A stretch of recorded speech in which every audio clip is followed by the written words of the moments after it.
MLC పదవిపై Pithapuram మాజీ MLA Varma స్పందించారు. పదవి రానంత మాత్రాన బాధపడనన్నారు. తనకు న్యాయం చేయడానికి చంద్రబాబు ఎప్పుడూ ప్రయత్నిస్తారన్నారు.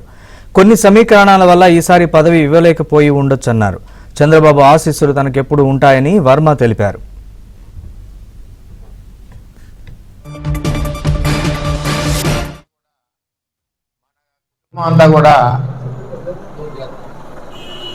గౌరవ కేంద్ర పార్టీ అధ్యక్షులు ముఖ్యమంత్రి చంద్రబాబు నాయుడు గారితో మన ప్రయాణం 23 సంవత్సరాలు అవును కదా. 23 ఏళ్ళ నుంచి పనిచేస్తున్నాం. 23 సంవత్సరాలు మనం సార్తో ప్రయాణం చేస్తున్నాం.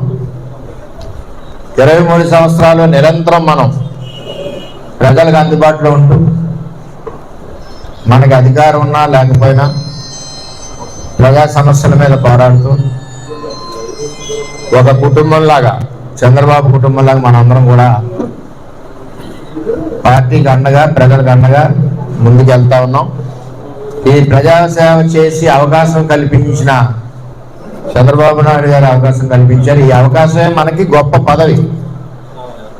మీరు అర్థం చేసుకోండి, 23 సంవత్సరాలు ప్రజాసేవ చేసిన అవకాశమే మనకు గొప్ప పదవి. మరి చంద్రబాబు నాయుడు గారి యొక్క ఆదేశాలు, మన భవిష్యత్ రథసారథి యువనాయకుడు లోకేష్ గారి యొక్క ఆదేశాలు, నిర్ణయాలకి నేను, నా కుటుంబం, అదేవిధంగా పిఠాపురం నియోజకవర్గం నా తెలుగుదేశం పార్టీ కుటుంబం ఎప్పుడూ శిరసావహిస్తాం.